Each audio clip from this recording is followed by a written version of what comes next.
స్వాతంత్ర వేడుకలు గొప్పగా జరిగిన మన దేశంలో ఒక అమ్మాయి మీద పాశవికంగా దాడి జరిగి ఆ అమ్మాయిని చంపేశారంటే ఈ వార్తలు మనసులు ఎంత కలిచేస్తున్నాయో మీరే అర్థం చేసుకోవచ్చు.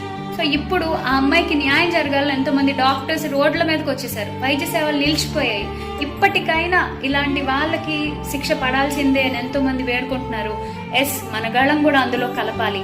నెక్స్ట్ ఇంకొక పాయింట్ ఏంటంటే ఈ వార్తని అనేక మందికి చేరవేయాలి. ఆ అమ్మాయికి న్యాయం జరగడానికి ఈ సోషల్ మీడియా ప్లాట్ఫామ్స్ మనం తప్పకుండా వాడుకోవాలి. నెక్స్ట్ మన ఇంట్లో పెరుగుతున్న మన మగ పిల్లలకి ఎలాంటి వే ఆఫ్ థింకింగ్ ఉంది ఆడవాళ్ళ పట్ల, వాళ్ళు స్త్రీని ఎలా చూస్తున్నారో ఒక్కసారి బాల్యం నుంచే వాళ్ళని మనం పరిశీలిద్దామా? ఒకవేళ వాళ్ళని దగ్గర కూర్చోబెట్టుకుని మాట్లాడదామా? ఇలాంటివి జరుగుతున్నప్పుడే కాదు, ప్రతిసారి మనం ఆలోచించాలి.